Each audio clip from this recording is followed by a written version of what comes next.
I am delighted to kick off the first Budget Committee hearing of this year by welcoming Ranking Member Grassley, who I serve with also on the Finance and Judiciary Committees, so we have a lot of experience working together, and I'm very happy that he's the ranking member.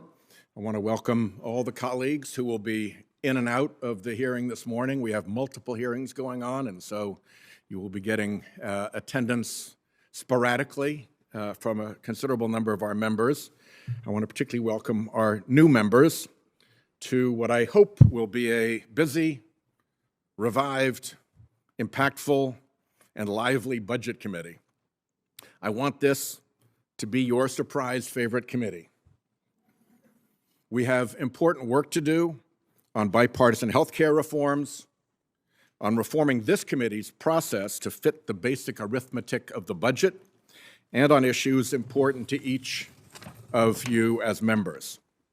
We're going to begin with a series of hearings on the looming costs and economic risks of climate upheaval. Almost exactly 5 years ago, I sent around this binder to all of my Senate colleagues in which I compiled some of the most compelling warnings about the economic risks associated with climate change. Last week, I sent your staffs an updated version of the binder. Here it is. As you can see, the warnings keep piling up. Have fun with the light reading. These warnings come from central bankers, economists, asset managers, insurance companies, investment banks, credit rating agencies, and leading management consultants, folks with a lot of credibility when it comes to economics, finance, corporate risk, and their effect on government spending and revenues. These will be our witnesses, economists, scientists, business leaders, and other financial and risk experts, many of whose work is in this binder. I've said that science provides the headlights for society, that it's scientists who illuminate the way for us to navigate into the future. Think of the economists and scientists we'll hear from as the headlights for the United States Congress as this committee helps navigate our long-term budget and fiscal priorities. Look at our national debt. One thing that stands out is how much of it was incurred as a result of exogenous shocks to the economy. Consider the 2008 financial crisis, which blew up the financial security of families and businesses across the country and reduced government revenues for a decade. 2 years after the recession, CBO found that projected revenues fell by $4.4 trillion and projected spending rose by $800 billion to spur that recovery. Consider the pandemic. The Committee for a Responsible Federal Budget estimates that the federal response to the pandemic, which brought COVID under control, protected families, and jump-started our economic recovery, will add $5.5 trillion to our deficits. That doesn't factor in lost revenue or lost economic activity, so the total economic cost is actually higher. We came through both, but together those two exogenous shocks contributed $10 trillion to the federal debt, more than 40% of the total, proof of how catastrophic events can and do affect the federal budget and the economy, and how life has a way of upsetting best-laid plans and 10-year budget baselines. Headlights and better attention to what they illuminated could have helped. Plenty of financial experts saw the 2008 mortgage mess coming. Plenty of epidemiologists warned that the country was woefully unprepared for a pandemic. Now, we have all these warnings. Warnings of crashes in coastal property values as rising seas and more powerful storms hit the 30-year mortgage horizon. Warnings of insurance collapse from more frequent, intense, and unpredictable wildfires. A dangerous interplay between the insurance and mortgage markets hitting real estate markets across the country. Inflation from decreased agricultural yields, massive infrastructure demand, trouble in municipal bond markets, stranded assets, and a carbon bubble. The most dangerous risks are called systemic, meaning that they will cascade out into the broader economy as the mortgage problem did in 2008. and it's big. Deloitte predicts the differential between being responsible and reckless about climate could sum to more than $220 trillion globally between now and 2070. Some of these warned of risks are already upon us.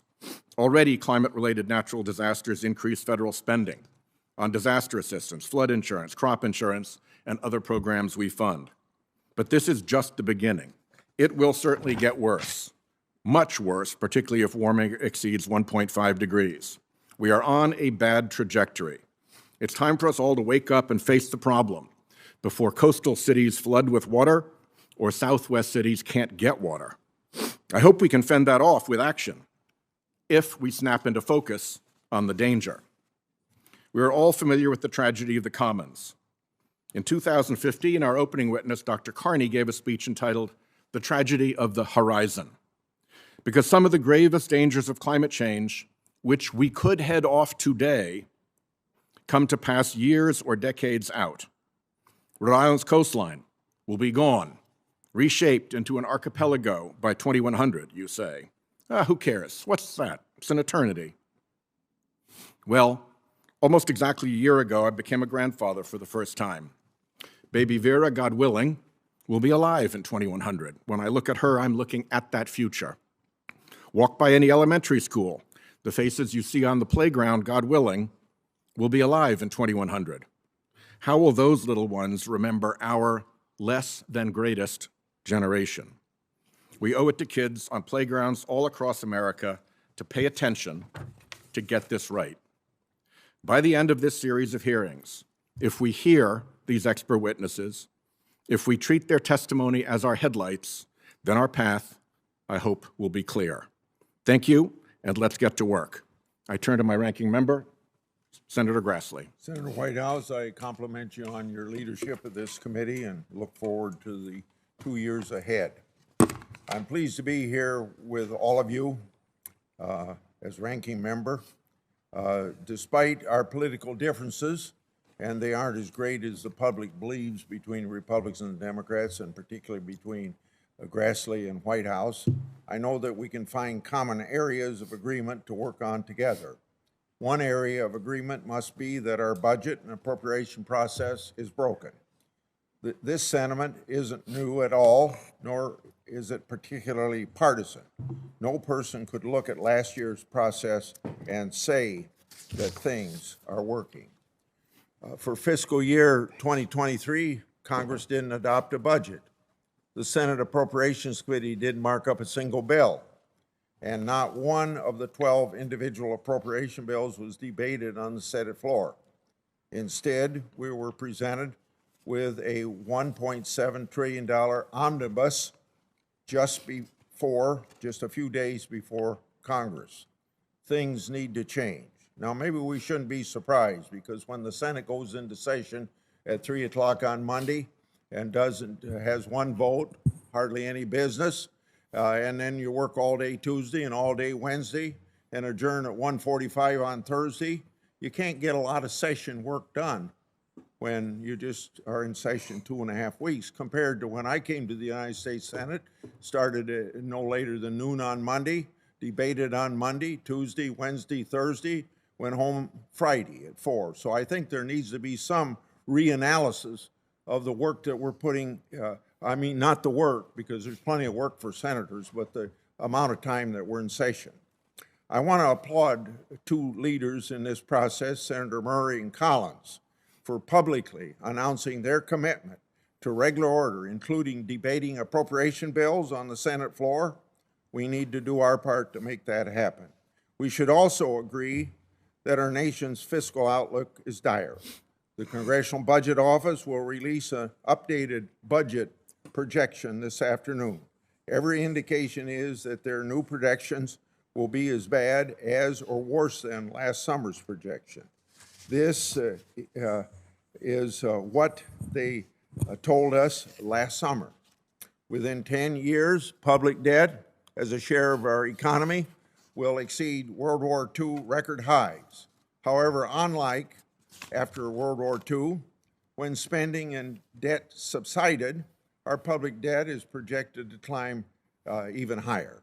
Our public debt will reach 110% of our economy in 2032 and grow to 185% 2052. Trillion-dollar annual deficits will be replaced by $2 trillion deficits within a few years. Simply serving the debt will lead to record-breaking annual costs of more than $1 trillion within 10 years. So, Mr. Chairman, your immediate predecessor refused to bring in CBO to discuss the overall budget outlook. This was a mistake. So I urge, under your leadership, to hold a hearing with CBO on the latest outlook. Nobody benefits from just burying our heads in the sand. I acknowledge that a changing climate is a historic and scientific fact. I also recognize that most scientists agree man-made emissions contribute to climate change. Throughout my career, I've advocated for renewable and alternative energy solutions. Being the father of the wind energy tax credit in 1992, I think maybe I was doing that 10 years before climate change was much of an issue. And so today in Iowa, we get 60% of our electricity from wind, and in 4 years, American Energy, Des Moines, Iowa, will be getting 80%, 85%, maybe more accurately, of their energy from wind.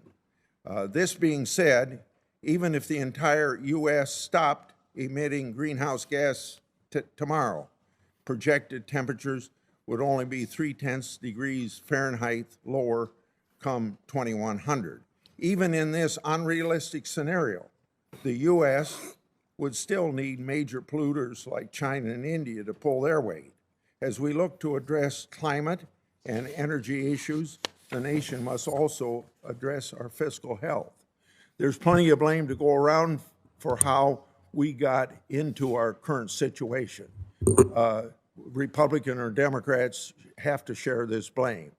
For decades, Congress turned a blind eye as our nation walked toward a fiscal cliff. But Democrats turned that walk into a sprint. In March 2021, Democrats took advantage of an emergency situation to pass a $2 trillion partisan spending bill, even as our economy showed strong signs of recovery. Then as inflation soared to 40-year high, they doubled down, spending trillions more on their liberal wish list. They pushed through omnibus appropriation bills with take it or leave it mantras for 2 years, each time growing the size of the government when not using fast-track procedures or government shutdown as leverage. The administration drove deficits through unilateral action like student loan giveaways that could cost taxpayers $1 trillion. Congress needs then, it's very obvious, a fiscal reality check. And I know our chairman's trying to bring that fiscal reality check by bringing up all of the issues that climate change is going to add to the budget, and that's the correct thing to do. But this reality check has to start with this committee getting back to performing core functions. This includes holding hearings on federal fiscal matters, examining programs and authorizations that have been on autopilot for decades, and performing robust oversight of agency spending. No government entity should be exempt. Now, finally, I welcome the opportunity to work with you, Senator Whitehouse, on budget process reform. You are a well-established leader on this issue. I appreciate your stated interest in working with the rest of us on this issue starting, and I'll be ready to join you anytime, from where we left off with Senator Enzi in 2019. It was a bipartisan process then, and I think we can build to get it over the finish line this Congress. Needless to say, we have our work cut out for us to get our fiscal house in order. To paraphrase former Fed Chairman Paul Volcker, cutting spending may be painful, but the pain for all of us will be much greater if it isn't accomplished. So I look forward to our work over the next 2 years. Thank you, Senator Grassley. So do I. And I mentioned the budget process reform in my opening remarks for a reason. I look forward to working on that. And I think there's plenty of blame to go around for where we are in terms of the deficit, but having a budget committee that actually looks at the elements of that in an arithmetically correct way is a very, very good start. I am pleased to have three very distinguished witnesses here to testify before us today.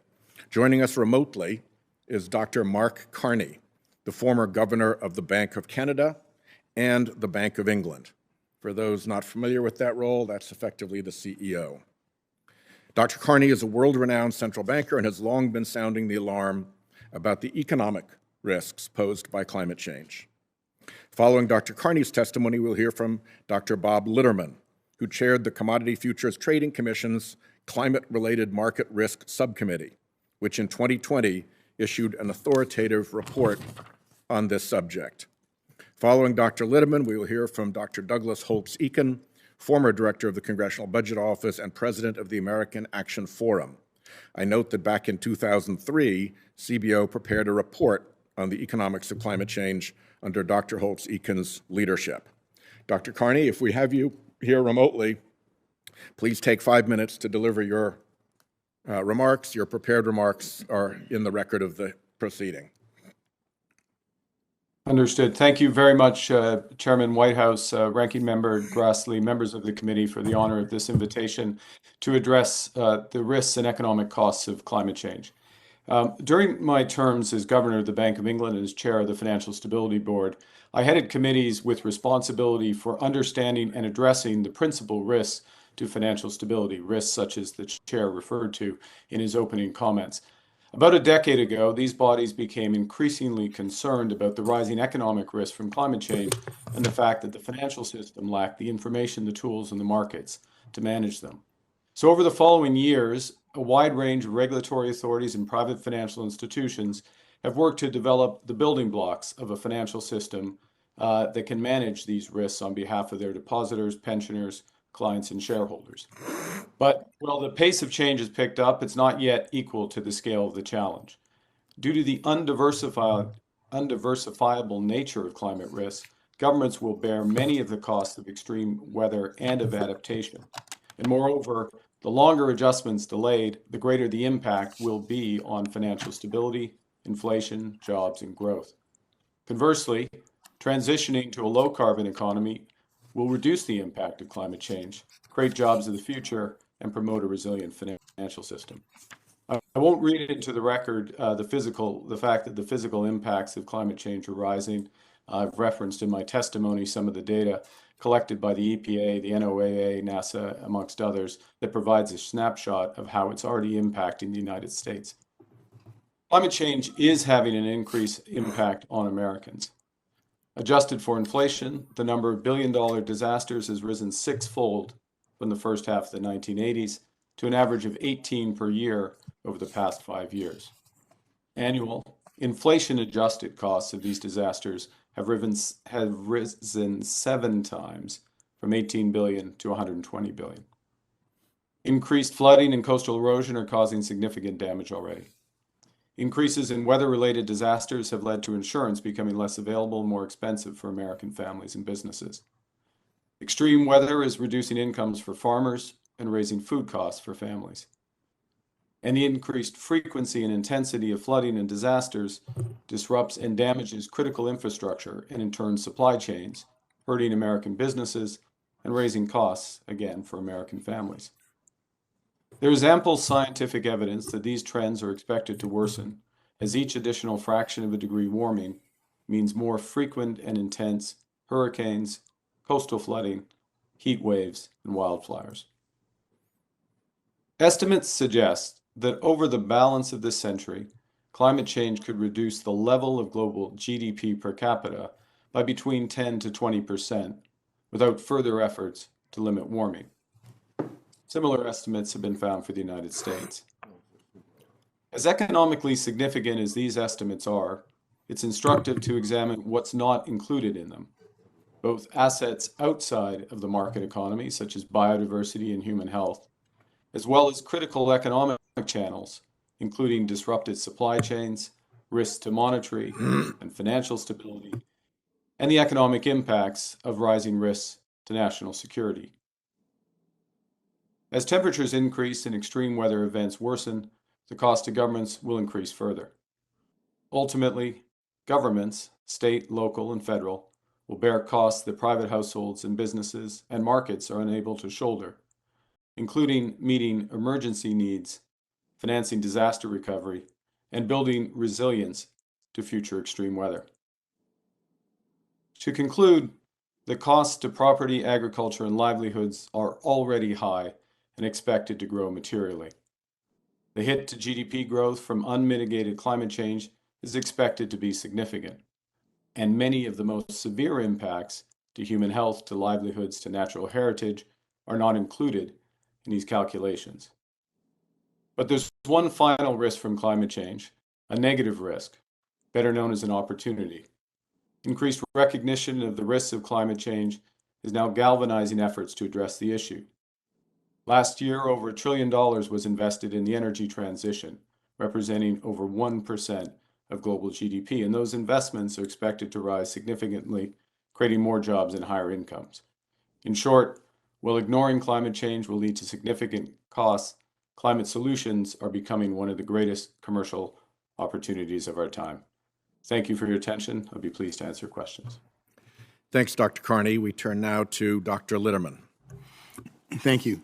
Chairman Whitehouse, Ranking Member Grassley, and members of the committee. Thank you for inviting me to address the economic risks associated with climate change and the tremendous costs they may impose on Americans. This summer, I visited Greenland to study the melting of the ice sheet. The icebergs calving from the glaciers are beautiful, but they represent the very beginning of what sadly will be an inevitable acceleration of sea level rise, the timing of which, however, is both highly uncertain and depends critically on the actions that we take today. I want to focus your attention on time, because time is a scarce resource in managing risk. Climate change is a long-term global risk management failure, but it must be addressed immediately because we don't know how much time we have. The United States has an urgent responsibility to do much more than it has to date. Our grandchildren face grave danger. Global sea level rise in this century, for example, is estimated to be between 2 and up to 10 feet, depending primarily on how quickly we reduce our emissions. Before I go any further, I'd like to tell you a little bit about my background, as much of my work is highly relevant to today's subject. I am an economist by training and have spent my career managing financial risk. I worked at Goldman Sachs for 23 years. I was a partner and head of the firm-wide risk department. I now sit on several boards for groups that study and propose responses to climate risk, including the Climate Leadership Council and the Niskanen Center. No doubt the reason I am here today is because in 2020 I chaired the CFTC Climate-Related Market Risk Subcommittee, which published a unanimous and widely cited report, Managing Climate Risk in the U.S. Financial System. We had environmental organizations such as the Nature Conservancy and the Environmental Defense Fund, but also agribusiness companies like Cargill and Bunge, oil and gas companies like ConocoPhillips and BP, and banks like Morgan Stanley, JP Morgan Chase, and Citi. There was no collection of wild-eyed environmental activists, nor were politics involved. This was a rigorous report with dozens of recommendations from hard-headed experts, and we came to the unanimous conclusion that climate change poses significant risks to the American economy that must be addressed urgently. In the agricultural sector, for example, we found that climate change is likely to significantly reduce crop yields, decrease labor productivity, degrade soil and water quality, increase the range and virulence of pests, and disrupt supply chains. Climate change will also impose large costs on companies and governments. One example the CFTC report highlighted was the case of Pacific Gas and Electric in California, which entered bankruptcy because of $30 billion in liabilities associated with its infrastructure sparking record wildfires. Extreme weather impacts are already here and are growing rapidly, including heat waves, floods, hurricanes, drought, and wildfires. Meanwhile, the effects of climate change loom ever larger in the future. Losses from billion-dollar extreme weather events totaled $165 billion last year, and while it varies from year to year, the costs from climate change are clearly growing rapidly. Extreme weather events are becoming more common as the atmosphere warms. Terms such as the 100-year flood are used to describe the magnitude of an event that has happened historically on average once every 100 years. That happens to be an important frequency. We build infrastructure to withstand events that happen on a regular basis, and so the damage created by weather that happens regularly is small. But when a 100-year event occurs, the magnitude is so large that we're not prepared, and it typically leads to complete destruction of property. The problem is that while such a term continues to describe the magnitude of extreme weather events, their frequency of occurrence today tends to be much higher. Declining real estate values driven by climate-related impacts or the expectation of such impacts in the future could substantially depress regional economic activity in exposed areas. Climate change will also likely inflict large costs on human health, and its impacts will fall hardest on those with fewer resources, increasing inequity. There are also a number of risks related to crossing a tipping point. A tipping point is a nonlinearity in the response of a system, and there are a number of worrying potential tipping points in the climatic system.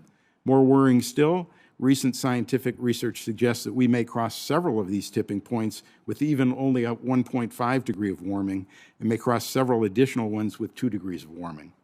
While the subject of this hearing is the economic risks and costs associated with climate change, I would be remiss if I did not mention one last thing. All of the research and analysis on this subject agrees that the sooner we act to reduce emissions, the lower will be the expected costs and risks we incur. In addition, a rapid transition to a low-carbon economy will, by removing policy uncertainty, likely actually result in substantial investment and increased economic growth.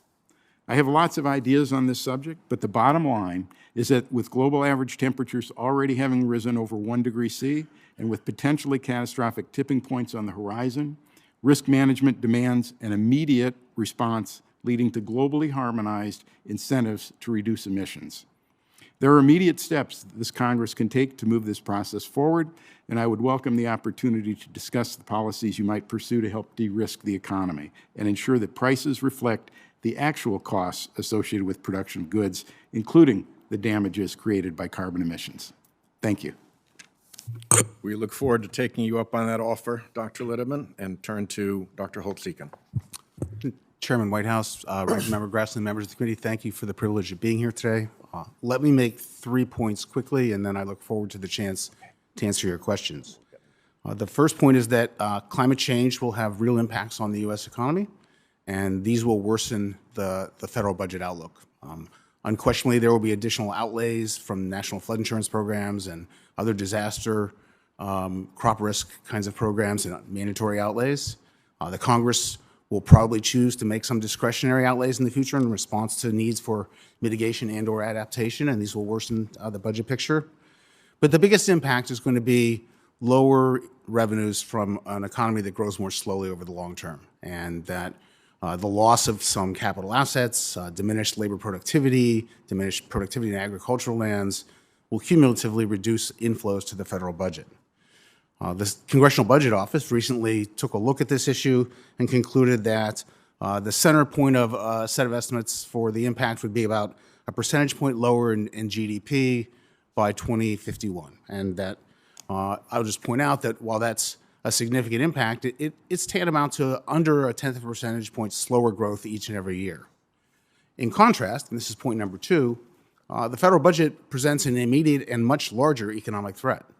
We already have debt to GDP in the range of 100%, and there's a large literature that stems from the work of Ken Rogoff and Carmen Reinhart that indicates that countries in that range experience slower growth on the order of a percentage point per year because of their debt burdens. And the U.S. not only has entered that range, it has a budget outlook which is unsustainable. The CBO will put out a revised economic and budget outlook this afternoon at 2 o'clock. It will doubtlessly look like the one they put out last year that shows spending exceeding revenues as far as the eye can see, driven by very rapid growth in the outlays for Medicare at 7% a year, Social Security at 6% a year, faster than any revenue source could possibly grow. And as a result, it will show debt relative to GDP rising as far as the eye can see, the interest costs of carrying that debt rising as far as can see. And that is a mechanism which is a guarantee for slower growth in the future. The point of the borrowing is not just the debt. The point is that that brings resources from the private sector into the government sector.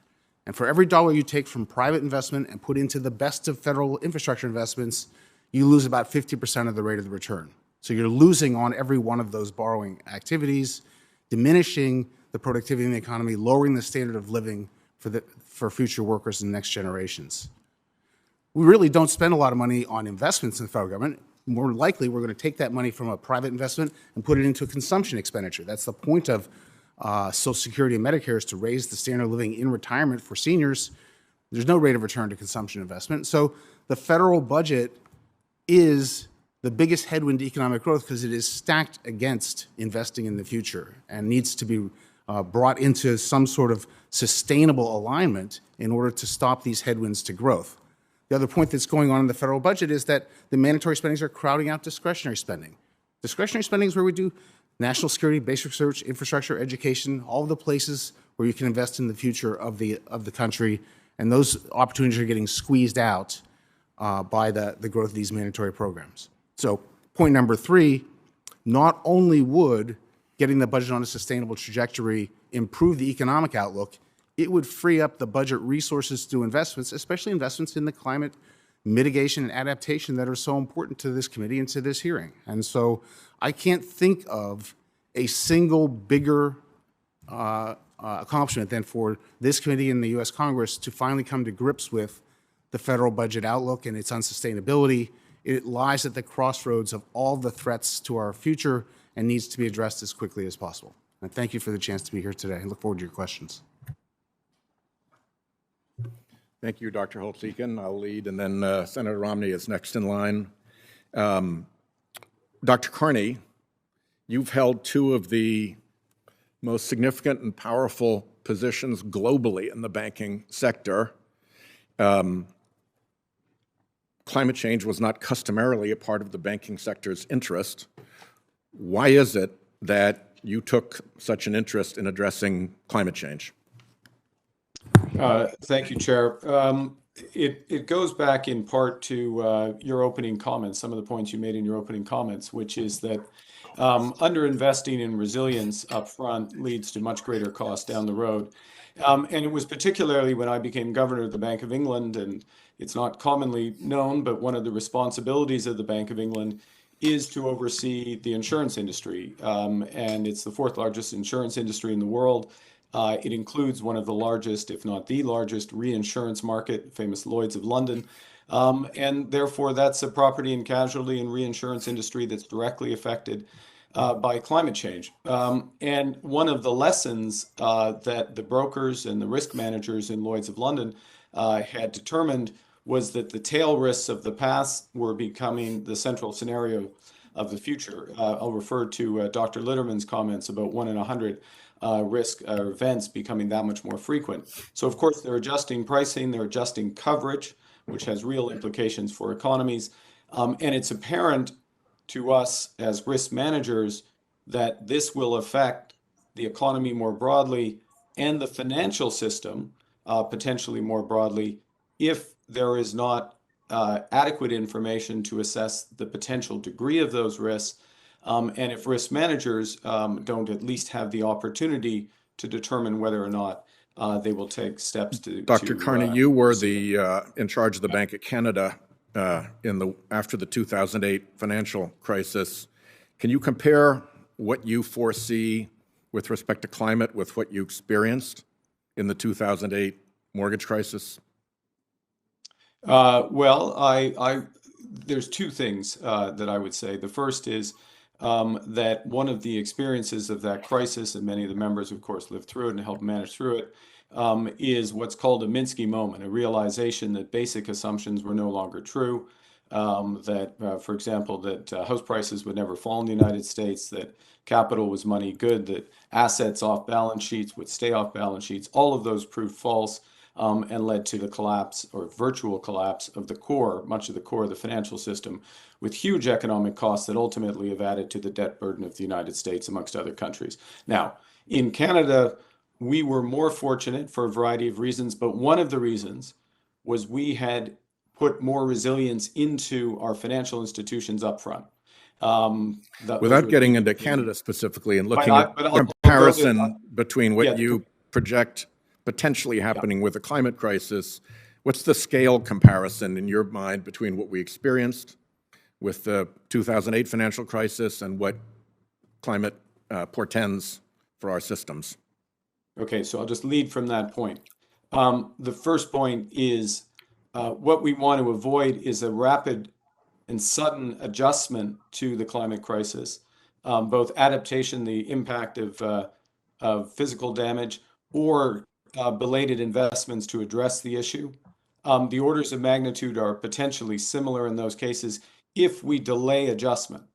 If we adjust up front, actually, I'm of the view that we can actually grow economies through the investments, which would improve competitiveness. But if we delay it until it's evident, and this is the tragedy of the horizon, supremely evident to everybody, then the orders of magnitude approach the financial crisis. And just to be clear, your testimony is that climate change could reduce the level of global GDP per capita by 10 to 20%. And in that calculation, you leave out critical economic channels that have not been modeled, including disrupted supply chains, challenges to monetary and financial stability that increasing climate change will present, and potential economic impact of rising risks to national security. Is that a fair summary? That is a fair summary, and one of the lessons of large shocks is they get amplified as they come through the financial sector, yes. Dr. Litterman, the papers we have in front of us are littered with the phrase systemic risk. It seems like a mild little term. Could you give us a sense of what its impact is? The systemic risk that's incorporated in climate change comes from the uncertainty about how the economy is going to be responding to the various different hazards that are increasing. So we have whole areas of the country that may be impacted by extreme weather. Florida, for instance, that could lead to significant financial stress in terms of the ability to raise funds for capital. So you can have significant systemic impacts on the economy. It's one of those things that we just don't know. The economy. Excuse me? Systemic meaning it cascades through the economy into sectors that weren't immediately affected. It'll affect every aspect of the economy, including government budgets. And last question, you said you were hard-headed about your report. Explain.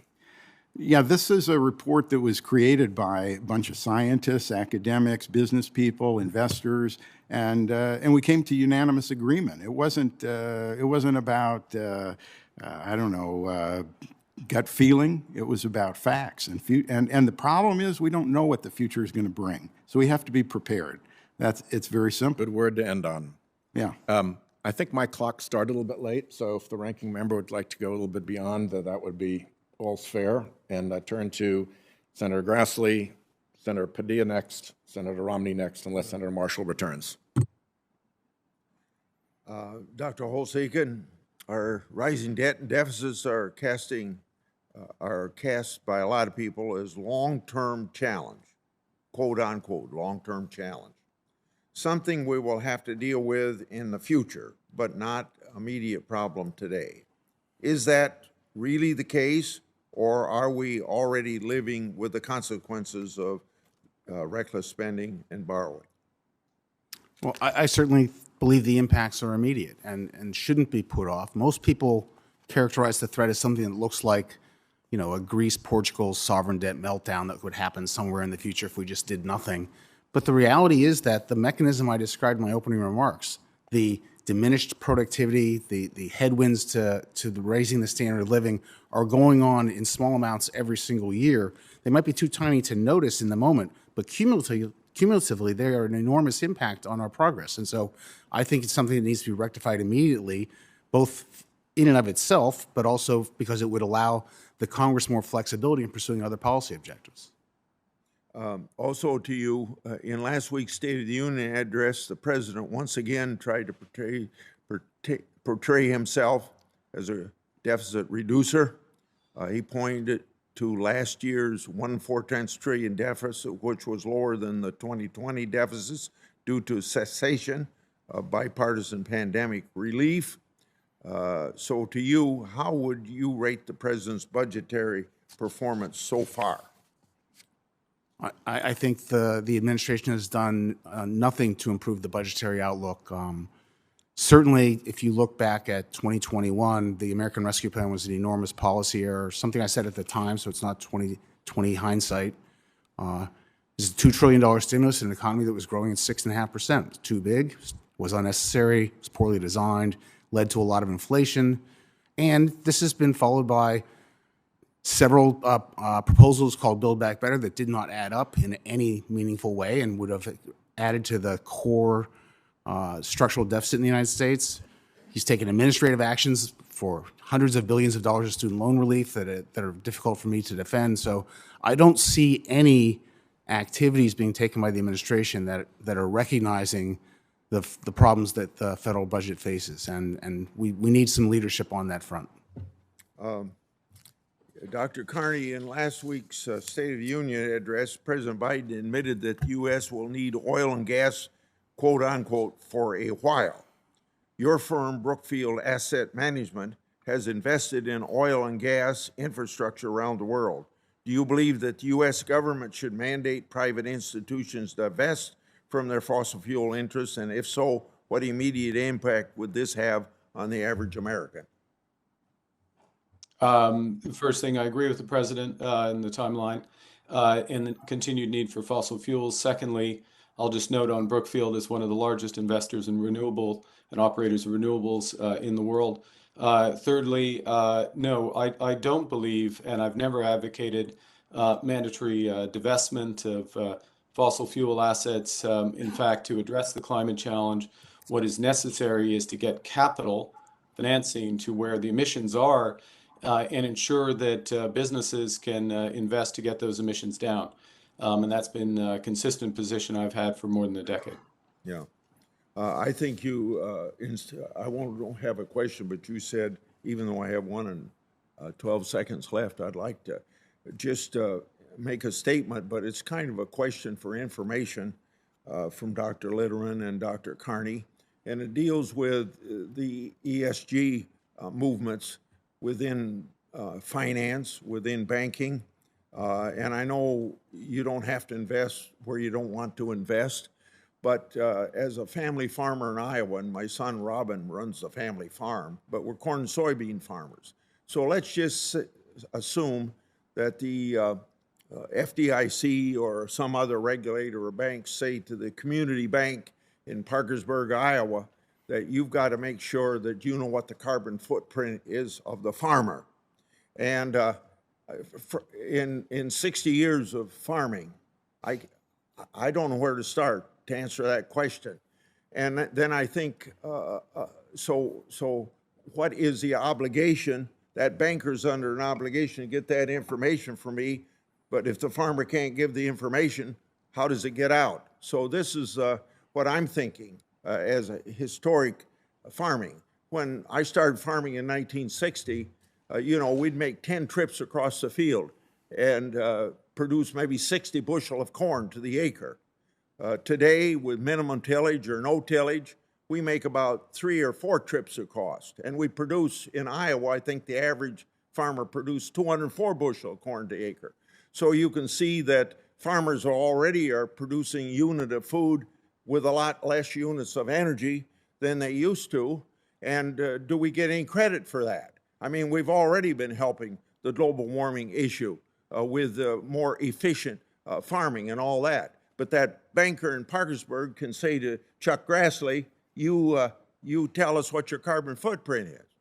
Yeah, Senator, it's not an issue of reporting what your carbon footprint is. We all have to be aware of what the carbon flux out of the atmosphere into the ground is. And there's tremendous opportunity for farmers to actually address this problem, to sequester carbon into their soil so they can change the way they farm. But we have to address the problem. We have to measure the carbon. We have to understand the science. There's a tremendous opportunity in farming, in ranching, and in timber lands to address this problem, and I hope we do. Well, what do you think we've been doing? We've been using minimum tillage for 25 years, no-till for probably about that long. Well, sadly, the farmers have not been compensated for the things that they have done to sequester carbon into the soil, and to be, they are compensated for being more efficient, but we haven't recognized carbon. Carbon movement into and out of the atmosphere is something that we need to be aware of. we need to measure it, and we need to create incentives. We all understand this. We need to create incentives to reduce emissions. Let's just do it. I'll flag the Growing Climate Solutions Act as an example to help farmers do that, which passed with big bipartisan numbers. Senator Padilla. And then I had the order wrong. Next is Senator Marshall. Thank you, Mr. Chairman. Communities of color, indigenous communities, low-income communities, and immigrant communities are more likely to be located in climate risk-prone areas and areas with degraded infrastructure, making them even more vulnerable to the impacts of climate change. It's one of the many reasons I was proud to support the Inflation Reduction Act and the bipartisan infrastructure law last Congress, which are making critical investments to combat the climate crisis. And notably, these laws direct resources towards many of the underserved and frontline communities that I just referenced, which far too often bear the brunt of the crisis and other natural disasters. First question is for Dr. Carney. Can you talk about how the climate crisis disproportionately impacts these already marginalized communities and the importance of equity in our financial response and investments? Thank you, Senator, for the question. Yes, it is an unfortunate reality that climate change has these impacts in part through the direct areas in which many disadvantaged communities live, proximity, for example, to our coasts. And of course, this committee will know that 40% of Americans are living within 1/8 of a mile of coasts, and coasts which potentially are subject to on some estimates, $500 billion of property damage over the balance of this century. Secondly, to the extent to which more extreme weather conditions leads to greater volatility in food prices, energy costs, that will also be a direct impact to these disadvantaged groups. And then thirdly, one of the issues that we're all going to be facing around the world, certainly in America as well, businesses and families, is ability to get insurance cover as these impacts become more prominent, the ability to afford it if it is available, and of course, so for families, and I'll finish with this, that are already vulnerable to not have the protection of that the insurance industry can provide because of just the risk, the greater risks that have become central scenarios, if you will, that adds to the vulnerability. Thank you, Dr. Carney. Appreciate you raising the issue of insurance coverage. We're working with the White House on an initiative in that regard, so look forward to following up with you. But on the same broad theme, for far too long, it's these disadvantaged communities that I'm talking about that have also been underserved or face barriers when it comes to accessing financial services. Unfortunately, as Dr. Litterman wrote in his testimony, certain sectors of our economy are more susceptible to the subsystemic risks of climate change. This includes community and regional financial institutions, given that they typically serve geographically concentrated areas and can suffer potentially significant losses due to natural disasters and extreme weather events. So given that these institutions serve a vital function in providing financial access to low-income individuals and marginalized communities, the risk is even more concerning. Dr. Litterman, can you discuss the risk of these climate-fueled subsystemic shocks to local and regional economies and describe how they could disproportionately impact these communities? Sure. Well, wealthy communities will be able to build their infrastructure, harden their infrastructure, and be prepared. And I live in California, and we see smoke more often now. Well, if I put a HEPA filter in and I can filter my air, I'm better off. But, not everyone can afford that. People who can't afford to address some of these risks that are coming, whether it's drought, smoke, heat waves, and so on, if they can't air condition their homes, they're going to be suffering. And we see that around the world. When exposed people are impacted by these hazards, it's the poor that suffer the most. So it's absolutely just one more example of where we have inequity and we're not paying attention to it. Thank you very much. Thank you, Mr. Chair. Followed by Senator Van Hollen and then Senator Romney. Well, Well, thank you, Mr. Chairman, and I'm honored to be here on the Budget Committee with you. I just want to commit to you and my friends across the aisle is that I'm as committed as anybody is to leaving this world cleaner, healthier, and safer than we found it. That as a fifth-generation farm kid, that means that my family has been stewarding the land for 5 generations, that the soil, that our farm is in better shape today than it was 5 generations ago. That we've done things like no-till farming, like Senator Grassley mentioned, since 1991, that we planted 20,000 trees, that we have fenced off creeks, we call them cricks in Rhode Island, Chairman, but whichever it is, creeks back home, that flow into wildlife refuges. We've created wetland habitat. Precision agriculture is exploding in Kansas, that we're growing more with less, that we're reusing water, that we're taking the fat from the packing plants and turning it into renewable diesel.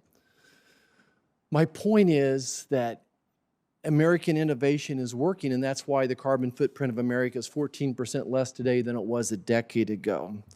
So I think my first question is for Dr. Holtz-Eakin, and I want to say thank you for your daily DISH newsletter, which I still read daily, and appreciate your thoughts on the economy. You kind of mentioned this in your testimony. As we try to solve the problem here, which we all believe that the environment is a challenge for us right now, do you think that American innovation will have a bigger impact going forward, or do you think that a federal government heavy hand approach will have better results? And my question is the cure worse than the disease? If the federal government keeps prescribing all these expensive propositions, is the cure worse than the disease? Well, thank you for the question and the compliments. I'm not sure the latter's deserved, but thank you. There's a real issue in having the climate strategy and the economic growth strategy work hand in hand. And one of the points I tried to make in my opening remarks is that at the moment, the federal budget is an enormous headwind to economic growth. And if we have a climate strategy that exacerbates the budget problems, it is going to make even worse the challenges on raising the standard of living for future generations. And so I worry a lot about that. I also worry about the fact that we're not guaranteed to get anything out of something like the Inflation Reduction Act because it has no sort of global coordination, and this is ultimately a global problem. And so when I think about climate, I come to the conclusion that the global challenge will not be solved without great U.S. leadership. I simply do not believe it is possible for the U.S. to be a laggard in this regard and have there be any real progress. It will not be the case that we can make great progress and provide that leadership if we're crippled by the budget outlook that we have, and if we don't undertake a strategy that features innovation. And I have for a long time been an advocate of using carbon pricing, carbon taxes in particular. Well-designed carbon taxes are huge incentives for efficiencies, innovation, that are completely decentralized. On the ground, people decide how they want to respond to price incentives. That's what made the U.S. economy the single greatest economy in the history of the world. Using the same techniques to address this problem would be exactly the right way to go. And so I think the strategy that the administration has adopted is not the best strategy. I think it will yield little, quite frankly, in climate benefits. Okay, thank you. My next question for Dr. Carney. 2 questions. Dr. Carney, as you make your assessment of climate, you talk a lot about carbon footprints. How do you assess the cradle-to-grave impacts of what you're looking at? How do you calculate the cost of implementing your policies? And I'm going to give you a for instance. So like Iowa, Kansas, over 50% of our electricity is generated from wind. Unfortunately, wind energy is 7 times more per kilowatt to produce than from natural gas. Solar is probably 70 times per kilowatt more than from natural gas. And then when we transport that electricity, transporting electricity is 10 times more expensive than transporting natural gas. So we're exporting a lot of that wind-generated electricity, and the cost of generating it and transporting it is, you do the math, 70, 100 times more expensive. So my question, going back to you, Dr. Carney, is how do you address the entire cradle-to-grave impact of your policies, not just the carbon footprint, and how do you calculate the cost of implementing your plans? Thank you, Chair. Just cut me off when I've used up too much time. Very quickly, I might reframe, quote, cradle to grave, Senator, as well to wheel. So the all-in cost delivered energy. I would point out that the levelized cost of wind and solar, new wind and solar, is now comparable, if not through, and in many jurisdictions, it is less expensive than natural gas. That's the first point. The second point, and of course subject to fewer price fluctuations in local and world markets. And then quick point, if I may, just to pick up on the fiscal point, I'll just read into the record that one of the most effective mechanisms, and the chair referenced this at the start, is credible climate policy that would include regulation.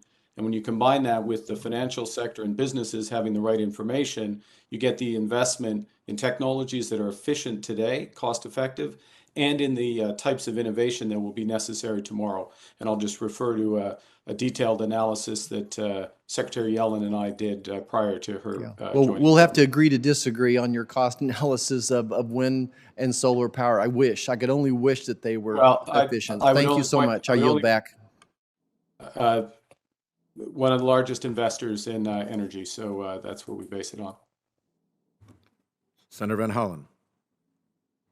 Thank you, Mr. Chairman. Thank all of you for your testimony today.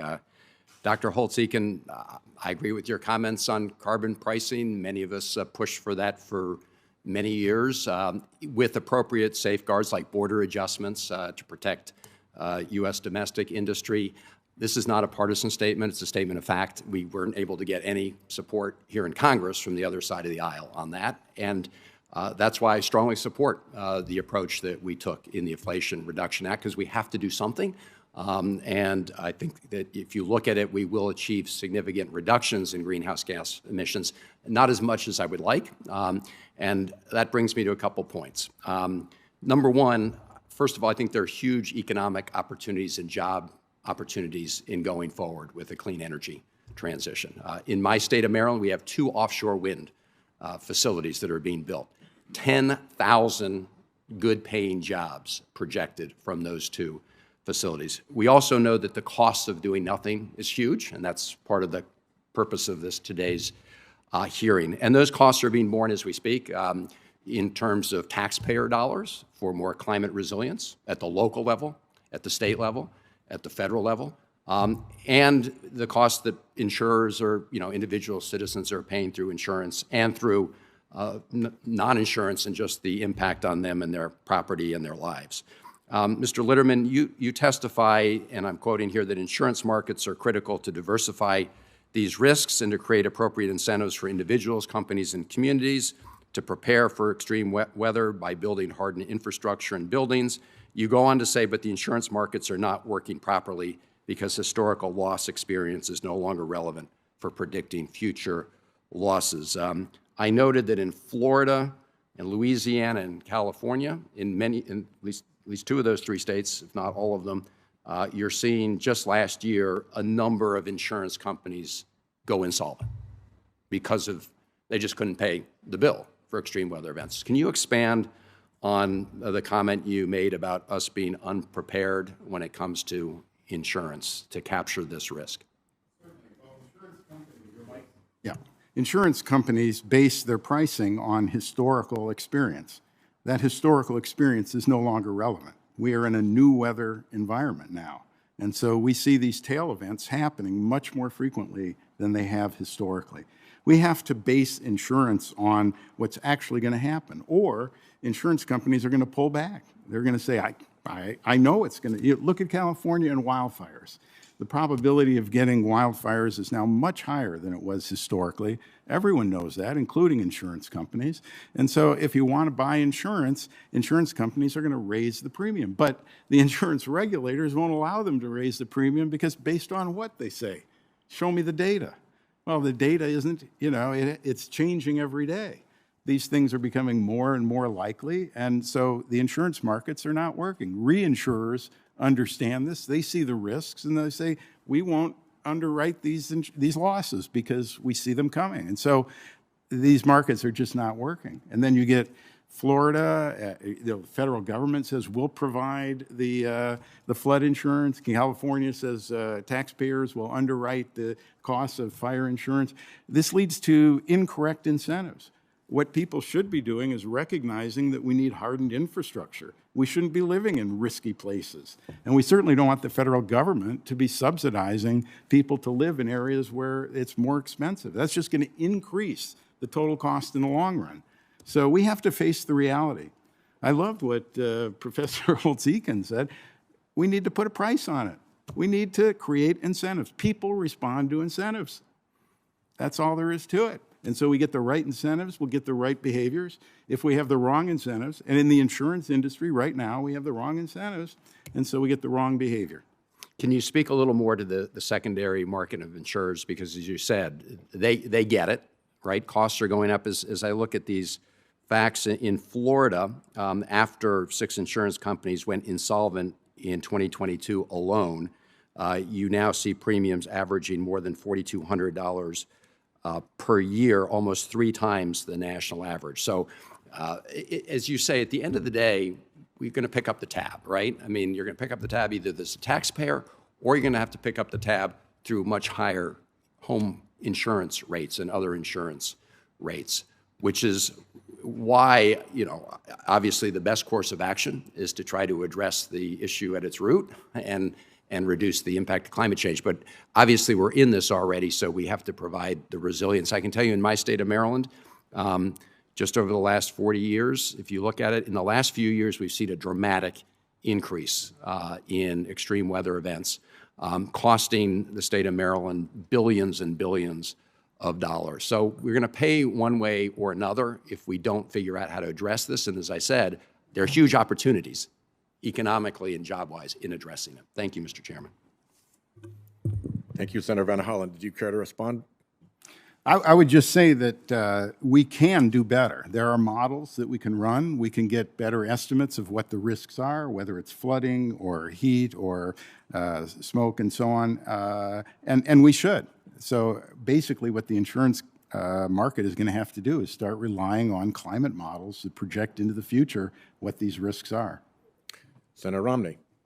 There's no question. Thank you for your patience. Pardon? Thank you for your patience. Thank you, Mr. Chairman.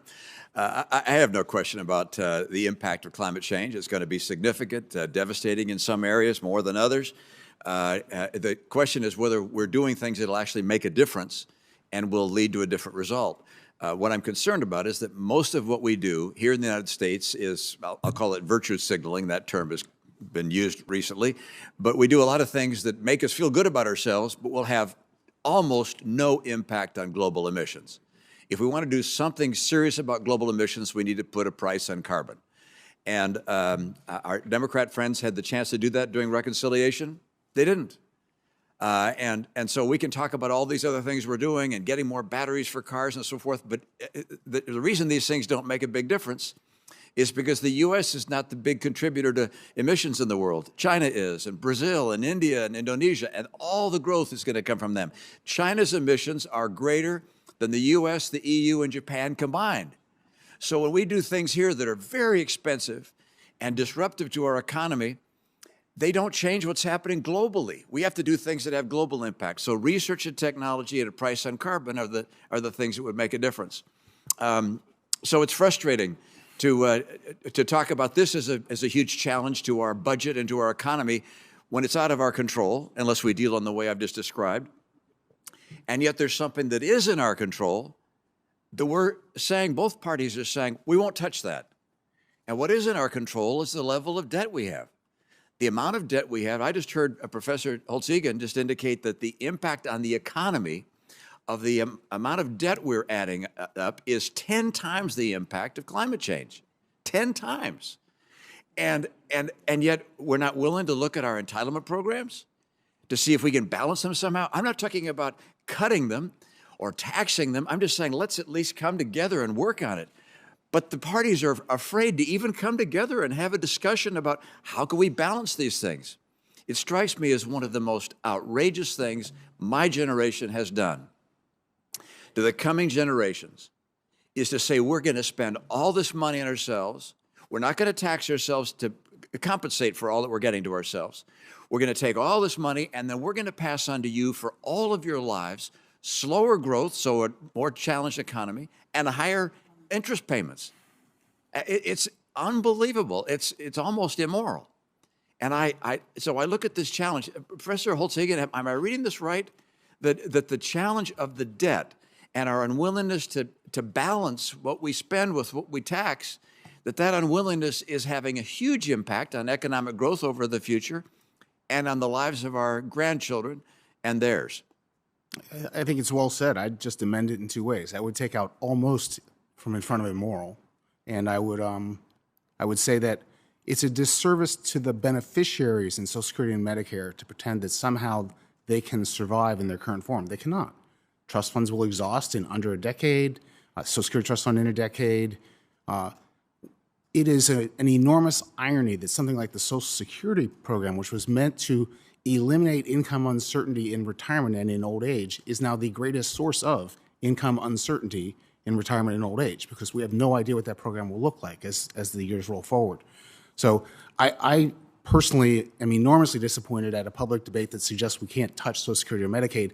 They are the only things we should touch. They are the most important things to touch, and I would encourage this committee to put that on their list.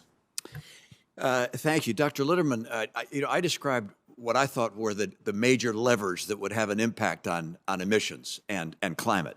And that came from a model that was presented by a professor at MIT. They built this huge model there that shows all the things you can do and the impact they have. What was shocking is that almost everything we talk about and we get excited about has no real impact globally, except a price on carbon and, of course, investments in new technology and innovation. Some of that is on the table. But the price on carbon never happened. Am I wrong in that, or is that a fair assessment? No, you're absolutely right. In fact, I would go further, because when we talk about the budget deficit, as Professor Holtz-Eakin knows, a carbon tax is a great way to raise revenues. Polluters pay, and that reduces the deficit. So, of course, that's the right way to do it. And another thing I would say is that you're absolutely right about the global perspective. This is not a U.S. problem. This is a global problem. And the U.S. has to join the global community in creating harmonized incentives to reduce emissions globally. And, right now, those incentives vary across the board. The U.S. is kind of in the middle with very little incentives. Our strongest incentive to reduce emissions comes from a gasoline tax. If I drive an electric vehicle, I don't pay it. But that's not a strong incentive, okay? In Europe, the incentives to reduce emissions are over $100 a ton. In many Middle East countries, Russia, Venezuela, there are strong subsidies to increase pollution because they have fixed prices on fossil fuels, which are below the market. So we've got to move diplomatically, and I would say what we have to do in the U.S. is provide our State Department with the tools that they can go and negotiate globally to get these harmonized incentives to reduce emissions. Thank you. Mr. Chairman. Thanks, Senator Romney. Senator Kane. Thank you, Mr. Chairman, and thanks for kicking off our 118th Congress meetings of the Budget Committee with this important topic, and thank you to the witnesses. So I represent Virginia, and it's a coastal state. Our shoreline stretches more than 5,000 miles if you include all the snaking waterways around the Chesapeake Bay and the Atlantic. And it's home to assets like the world's largest Navy base, one of the largest cargo ports in the United States, tourism destinations like Virginia Beach and historic Jamestown, as well as commercial and residential districts. The second largest metropolitan area in Virginia is the Hampton Roads area with about 1.7 million people. Hampton Roads is listed behind New Orleans as the most vulnerable community in the country to sea level rise. And this is not the only part of Virginia that's affected by climate change. We see intense rainstorms and flooding in the Appalachian region of Virginia that cause much more severe damage than they have in the past. Even though the annual rainfall hasn't changed much, it tends to come in much more violent episodes than it has in the past because of climate change. So obviously very interested in this topic. One of the things that I've been troubled by, and I want to pick up a little bit, Senator Romney was talking about debt and spending and wanting to spend the right way, not the wrong way. One of the things I've been troubled by in 10 years here in the Senate is it seems like we are willing to spend a lot of money on climate change, but only in this sense, we spend in response to emergencies. So we'll do a superstorm Sandy emergency relief package in the aftermath of some significant climate event, and you can pretty much count on bipartisanship. We'll try to find ways to help our communities out when they've been hurt. Or we'll rewrite the federal flood insurance program to provide more and more financial support for those whose residences and businesses are getting more severe flood damage than they have in the past. So we'll come in to respond on the back end. But what has been harder to do is find smart resilience funding, or even more importantly, smart prevention funding. I do think, as Senator Romney said, we are on the prevention side. Some of the research investments, either in the CHIPS and research bill and in the infrastructure bill, or maybe front-loading some of these expenses in the prevention side. But if either of you would just have thoughts about, how should, in spending and investing, how should we be balancing between prevention, resilience, and response? And is there a way we should adjust that dial to make it more likely effective? Well, I think the most important thing we can do is create the incentives now to prevent this problem from getting bigger and bigger into the future. So that's what we have to do immediately. The costs themselves are primarily in the future. And so, among other things, we have to be prepared. I think in terms of what we really need to do to address this problem, as one of the senators mentioned, we have to create the innovation to create the new types of, energy, the infrastructure, the housing, and so on that will be resilient to the future that's coming. And in order to do that, in order to generate the innovation and the capital and so on, what we need is to create the expectation among investors that there will be incentives that will pay, if you have a low carbon approach, that it'll be more profitable. Can I just say a word about innovation? And then I do want to have the professor respond as well. One of the things I like is sort of a little virtuous competition in the innovation space. I know some of what we did in the IRA has made European nations kind of mad, like what you're trying to do things that will make it harder for our industries, but then they've decided, well, maybe we better up our investments as well. And that kind of virtuous competition, it can lead to some tough words between otherwise allied nations, but it may not be bad in terms of the overall goal. Dr. Holtz-Eakin, I know you wanted to say something. Just briefly, I mean, if you take the flood insurance program as an example, for long periods, we didn't update the flood maps and deliberately didn't update the flood maps. So that's a terrible idea, right? You have to know the risks you face. And then once you have those risks, they have to be priced effectively. And that means in some cases premiums that are much higher than have been historically. That becomes politically uncomfortable. Let's be honest about that. But it provides exactly the right innovation and other incentives. Don't build a house where it doesn't belong, right? Then you will not have to pay out of the flood program when it gets hit, move businesses to places that are more secure for the future. All of that is the best kind of signal to send. And it comes from really very mundane structural things in a lot of federal programs, but we're not doing that. Thank you, Mr. Chair.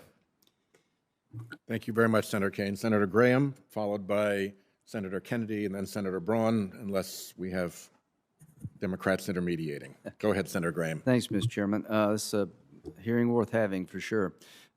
So we all sort of agree on the problem. Climate change is real. It's affecting quality of life on the planet over time. We all agree with that. What to do about it is problematic, but let's talk about pricing carbon. Your price on carbon, what would that translate to, Doug, in terms of increasing gas prices? I don't have a specific price for carbon that I would translate into gas prices, but the literature says very clearly that the right way to do this is to have. No, I got it. So let me finish. Let me finish. It's a revenue-neutral carbon tax so that you use the revenues to get rid of other taxes that people who make gasoline will have to pay. So the net impact on the pump price is not obvious from that. You're getting some things going down, not just up. So revenue-neutral gas tax. You take the money you collect from gas taxes and you offset obligations in other areas, right? Revenue-neutral carbon tax, economy-wide, so that you can use the revenues to diminish taxes on capital and labor. Those are corporation income taxes, payroll taxes. Okay, I'm Take your making pick. $20 an hour in South Carolina. How do I get my money back for an increased gas tax? Payroll tax reduction. Okay, how does that affect Social Security? The sad reality is it doesn't affect Social Security very much because it's already not going to have enough money. So you better figure that out.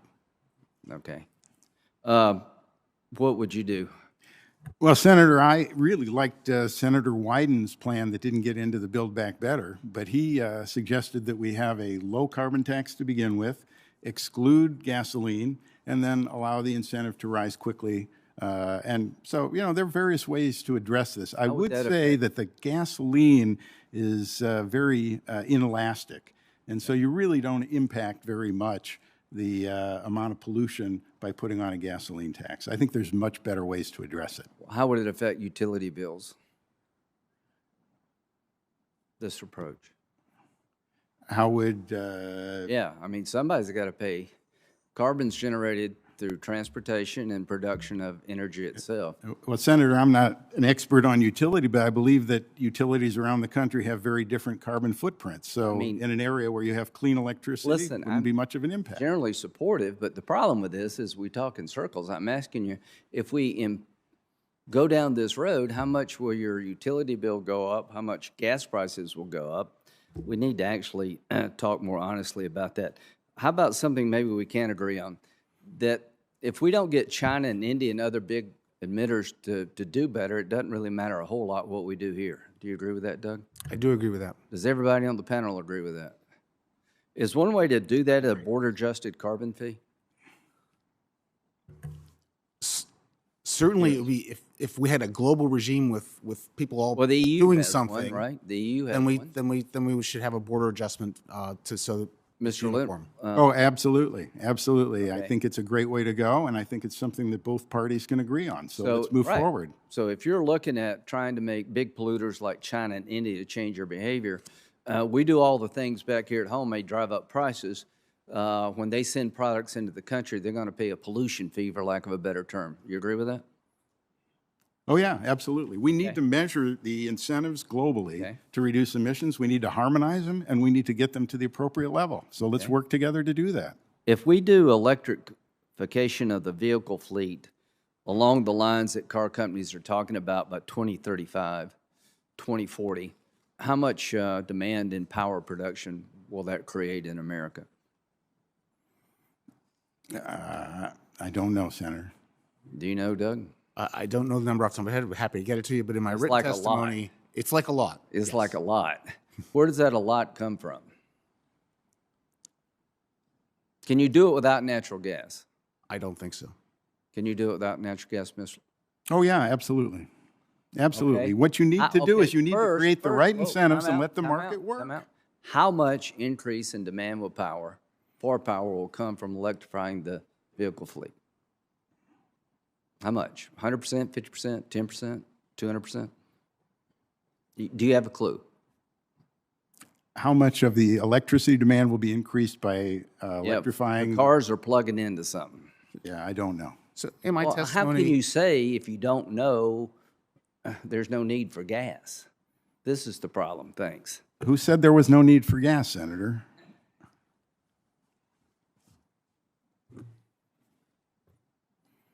Senator Kennedy is up next, followed by Senator Braun. And for the record, for people who came late, we actually have a third witness who happens to not be visible because he's with us electronically, but it's Mark Carney, who was the former chief of the Bank of Canada and the Bank of England. Thank you, Mr. Chairman.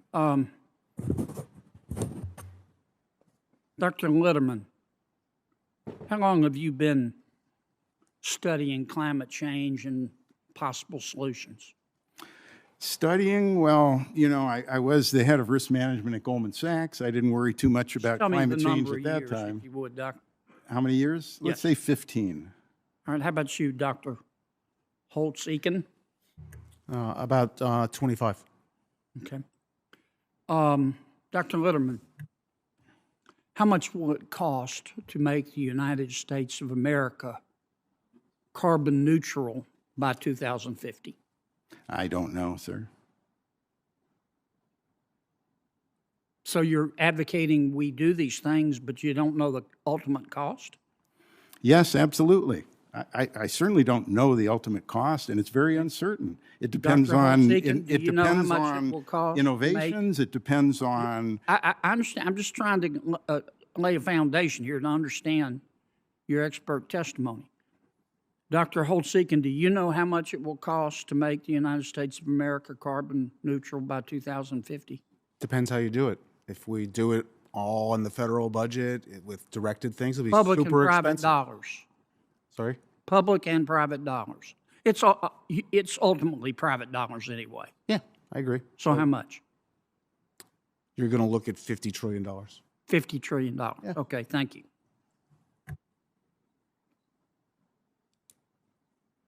If we make the United States of America carbon neutral by 2050 by spending $50 trillion, which you're advocating, I gather. No? Okay. Then strike that last part. I'm wrong. You're not advocating. You're advocating something. If you're going to do something, do something smart. That's what I advocated. Okay. If we spend $50 trillion to make the United States of America carbon neutral by 2050, how much will that lower world temperatures? I can't answer that because we don't know what China and India and the rest of the globe has done. Okay. Have you heard anybody from the Biden administration say how much it will lower world temperatures? No. Does anybody know how much it will lower world temperatures? No? No one can know for sure. Okay. Dr. Litterman, yes. if we spend $50 trillion, or however much it takes, to make the United States carbon neutral by 2050, how much will it lower world temperatures? Senator, that depends on the rest of the world. We have to work with the rest of the world. We're in this together. Well, it's one world. We can't build if- a wall around the United States and say, what if we spend $50 trillion, Europe cooperates, most Western democracies cooperate, but India and China don't? How much will our $50 trillion lower world temperature? we're in this together. Senator, we How have to much get the will- world do to you- work together. How much? I get that. Okay. How much will it lower world temperatures? If China and India do not help, Yes. I don't know. Okay. Dr. Litterman, do you believe, based on your observation, you seem to be a very intelligent, well-informed man, based on your observation of Mr. Xi Jinping, that Mr. Xi Jinping will ever do anything that is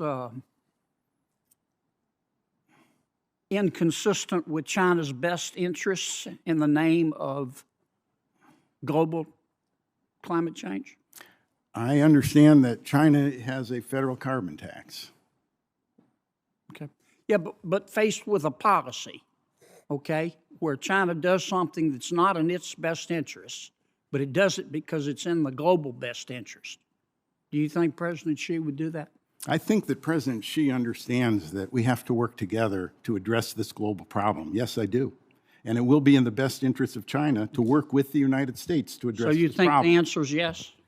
I think the answer is that it's in China's best interest to work with the rest of the world to address this problem, as it is in the United States' best interest to work with the rest of the world to address this problem, to create harmonized incentives to Do you reduce believe in the emissions. tooth fairy? No, sir. Do you believe in the Easter Bunny? No, sir. Do you believe that Jimmy Hoffa died of natural causes? No, sir. Okay. Thank you, Mr. Chairman. Senator Braun. Thank you, Mr. Chairman. I've been here 4 years on the Budget Committee each year, and the last 2 years prior to this, we did 16 hearings, and we didn't do one hearing on the mechanics of actually doing a budget. This is the Budget Committee. We haven't put one together fully budgeted and appropriated on time in 25 years. I've got 4 kids that now run my business, 3 of my 4 kids. And I was on a school board 10 years, state legislator for 3 years. No other place works like that and has a business plan that works into the future. I also come to the Senate and believe, as Republicans and conservatives, that if we don't weigh in on big issues of the day, shame on us. And then we're going to be at the expense of whatever the other idea is. Started the Climate Caucus back 6 months after I got here. Got 6 other Republicans to join, and we've been an engaging caucus, a real caucus. It's met over time. So the issues are there, but I think unless we want to change the name of this committee to the General Issues of Concern Committee, we owe it to the American public that we're not going to base it upon doing no budgeting, no appropriating, doing it behind closed doors, and dropping 4,100-page bills in our lap that none of us can read through. And then having the gall to borrow the money from our kids and our grandkids. That is shameful. We should be fleshing out the climate issues probably in EPW. I've been the loudest senator on the Republican side that says we have a broken healthcare system. Fixed it in my own business 15 years ago, made it consumer driven, put skin in the game for my own employees to be real healthcare consumers. Cut costs by 50%, have not had premium increases in 15 years. That sounds like it'd be unbelievable, but it's true. When you do things that make sense and that are sustainable, and I've got healthier employees for that now. So, healthcare, it's breaking the bank in terms of, mentioned earlier, Medicare, until you reform the healthcare industry and embrace competition, transparency, don't give hospitals all the rules and regs they need to become an unregulated utility like a monopoly, in the sense of how they work, probably going to see costs going up. So I'm not going to weigh in on the climate issue other than we've been doing it. The experts there, the leaders and captains of industry, I think are accepting it as an issue. It's going to be solved in that arena through technology, not here. And it does beg the question, when China's building a coal-fired plant weekly, how does that whole thing fit into the equation? So I want to cite a few more statistics, and then I'm going to ask Mr. Carney, who is out there in the cyber world, and Dr. Holtz-Eakin, what you think about the trajectory we're on. The only budget out there that anybody's had the nerve to put out there would be, I did it last year, privilege motion. We should discharge a budget resolution by April 15th. There'll be some of us to do that again. But just cutting to what we do, which is no budgeting, no appropriating, and then whether you believe in reforming things on a climate basis and healthcare, what about the idea that we're adding trillions to our national debt? 18 trillion when I got here, now 31 trillion. Started back in 2000 when we put a couple wars on the credit card that took us from 5 trillion in debt to 10 trillion. Next administration said, well, we're not going to be outdone. Added another 6 trillion. I get here, it's 18 trillion. It's been off the rails ever since. Start with Mr. Carney. You come from the banking industry. I debated Bernie Sanders for 25 minutes on the Senate floor about the modern monetary theory. Can we keep borrowing and borrowing without having the consequences of crowding out all the issues that are going to come into play? Is that a viable long-term business plan? And then like Dr. Holtz-Eakin to weigh in as well. Thank you, Senator. I'll make a couple quick comments. The first is that crowding out is an issue. I think Professor Holtz-Eakin has made this point in this fora and other fora. And it is a relevant issue for climate change because of the costs of adaptation, resilience, and delayed action is going to lead to much greater crowding out and bigger economic impacts as well. So the fiscal situation you describe, and I won't comment obviously directly on U.S. Situation, but this underscores the importance of revenue neutral use of regulation and effective policies that other senators have been referencing. Last point I'll make before handing over to the other witness is I would just refer, given the earlier discussion, to the carbon tax in Canada, which is revenue neutral, is returned to Canadians and ensures about 70% of Canadian households come out net ahead, including. What about the modern monetary theory, climate aside? I don't. I don't. I figured you may not weigh in on that. Go ahead. No, well, no. That's a theory, and to which I do not subscribe. Well, I can tell you it's a bad theory. Anywhere else you borrow from future generations, it does not work out. Dr. Holtz-Eakin. Well, one, the federal budget is on an unsustainable trajectory and it's getting worse. Two, it is imposing costs on the economy today and will increasingly impose those costs. The crowding out is real. And three, there's nothing about modern monetary theory that coincides with the real world experience. It's just incorrect. Yes, and thank you for that. And I think we should try to discharge a budget resolution by April 15th. If not, I will take one to the floor again, because it's our responsibility to our kids and grandkids not to run this place like we currently run it. Senator Lee. Thank you, Mr. Chairman. I want to take a brief moment to say that I appreciate the opportunity to serve on the Budget Committee as a new member, and especially to do so at a time when the state of our federal budget is in such profound disrepair, perhaps more so than at any other time in our nation's history. 15 years ago, our public debt, measured as a percentage of the American economy, was at just 35%. Today it stands at 100%. And even according to fairly rosy objections, within the next few decades, it'll get up to 200%.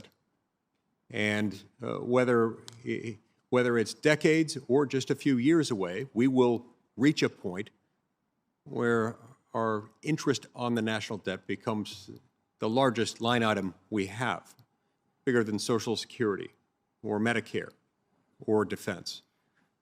This fiscally irresponsible path that our federal budget is on is something that increases insignificantly the odds of a debt crisis and the associated economic pain that will inevitably be borne by the American public if and when that crisis arrives in its full force. Just last year, the Congressional Budget Office noted that the very tangible consequences of our federal debt need to be kept in mind. Quote, the high and rising federal debt that CBO projects over the next 3 decades would have serious consequences for the economy and federal budget, including the crowding out of private investment, higher interest costs, and increased risks of a fiscal crisis. So let's not fool ourselves. And most importantly, let's not fool those we represent, the American people. Our ballooning deficits and burgeoning debt have been driven by and will continue to be driven by runaway profligate spending by the federal government, not because of any effects of climate change.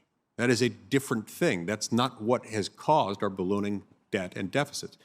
Fear has become an all too prevalent quality in American political discourse, and specifically among many in the United States Senate and on the left who seek to use climate alarmism to justify a widespread federal government takeover of our economy and a radical, unrealistic, and damaging transition of our energy sector with all of its abruptness and all of its disregarding of things that have worked and have helped elevate people out of poverty, and yes, even helped, in many instances, clean up the environment. Dating back to at least the 1970s, a group of left-wing academics and media allies began making apocalyptic claims about climate change, stipulating that climate-related apocalyptic events would wipe out hundreds of millions, if not billions, of the Earth's human inhabitants over the next few decades. What's more concerning than the kooky theories of Paul Ehrlich or Thomas Malthus, is that a growing number of Democratic members of Congress, bureaucrats, and private sector business people are now making similarly outlandish and inflammatory, alarmist claims about a looming climate apocalypse, or at least throwing support behind Green New Deal-style legislative proposals and regulatory mandates. Not only is this supremely misguided and short-sighted, but it's not remotely necessary, certainly isn't desirable. The reality is that U.S. energy-related carbon emissions have been steadily declining over the last 15 years without any Green New Deal-style takeover of the federal budget and the American economy. And at the same time, China's carbon emissions have nearly doubled over that same time period. Democrats in Congress and in the Biden administration need to work with Republicans to promote American energy independence rather than promoting less efficient forms of energy, especially at a time of significant energy inflation that's been financially debilitating to low and middle income American households. And those energy costs translate also to higher food costs and higher costs for everything we buy and everything we do. These costs don't fall on the wealthy like they fall on the poor and middle class. The brazen regulatory overreach currently being carried out by unelected and unaccountable bureaucrats must come to an end, as those decisions of making law are expressly reserved for Congress under Article 1, Sections 1 and 7 of the U.S. Constitution. Lastly, it's my hope that this committee will spend more of its time and effort this Congress deliberating ways to reduce our budget deficits so that we can stabilize our debt while putting our budget on a pathway to balance. Thank you, Mr. Chairman. Thank you, Senator Lee. To be clear, the reason we're having this hearing and the reason that we're going to continue to have hearings on this subject is that $10 trillion of our federal debt can be ascribed to exogenous shocks to our economy with which we had to cope. It wasn't cheap, but we had to do it. The biggest exogenous shock on the horizon out there is climate upheaval. That's not just me. That's bankers, corporate CEOs, scientists, economists, people who look at this problem all around the world. And it matters because we have the chance to head it off now if we take appropriate steps, many of which, as we've heard in this hearing, have support on both sides of the aisle. I'd also add that I mentioned at the beginning of the hearing the prospect of healthcare reforms that can lower cost. Accountable care organizations were a perfect example of that, and I look forward to working with members on both sides of the aisle and with CBO to drill into the cost basis for that and try to figure out what we can do to do more of what looks like already trillions of dollars in healthcare savings that are projected from these changes. But I'll close with a round of questioning. I didn't have the chance to ask Dr. Holtz-Eakin questions, so I'm going to yield myself a second round. And let me ask you, Dr. Holtz-Eakin, in preparing your testimony today, did you familiarize yourself with the Bank of International Settlements so-called Green Swan report, which warns of, and I quote, catastrophic and irreversible impacts from climate so large that, and I quoted them again, it would make quantifying financial damages impossible? No, I did not read that report. Did you familiarize yourself with the report put out in April of 2019 by dozens of central banks that says estimates of losses are large and range up to $20 trillion when looking at the economy more broadly? I don't know that report. Did you familiarize yourself with the Deloitte Global Turning Point report, which concluded that in 2070 alone, global GDP could be 7.6% lower compared to a baseline that does not account for climate change? I read that report, scanned that report when it first came out.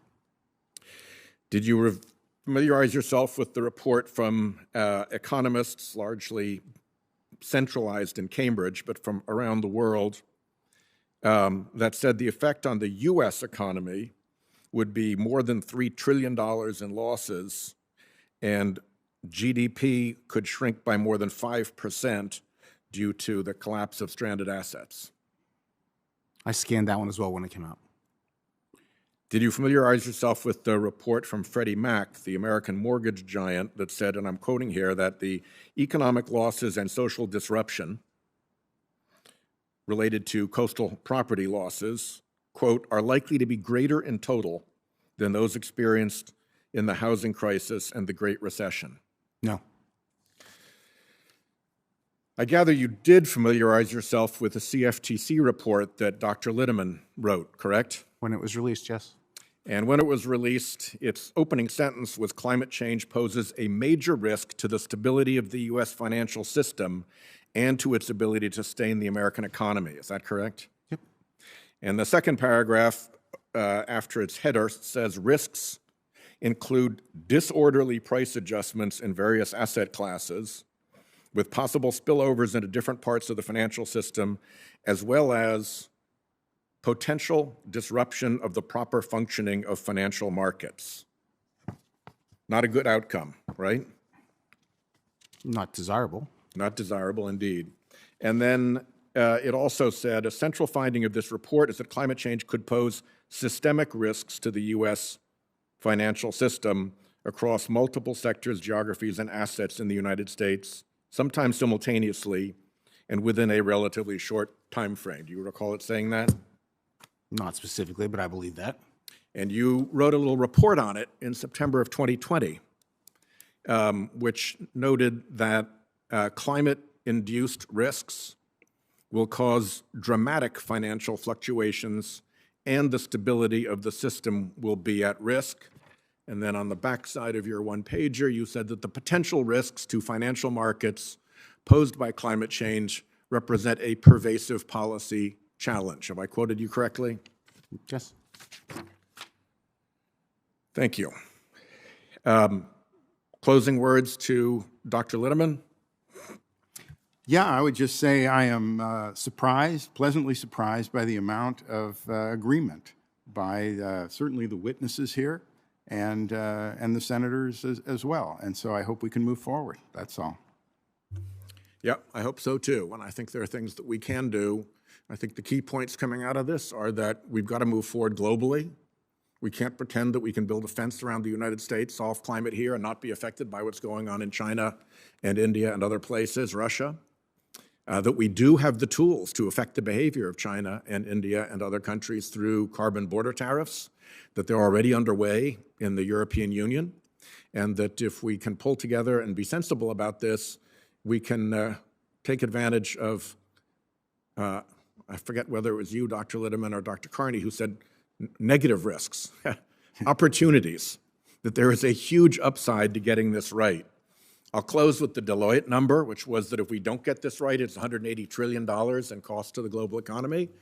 If we do get it right, it's $40 trillion in added value. The upside, the negative risk, the opportunities. Let's go for that. I want to thank the witnesses for appearing in the committee today. Their full statements will be included in the record of our proceedings. As information for all senators, questions for the record are due by noon tomorrow, with signed hard copies delivered to the committee clerk in Dirksen 624. Emailed copies are also fine. We will ask the witnesses to respond to those questions within 7 days of receipt of them. And with no further business before the committee, the hearing is adjourned.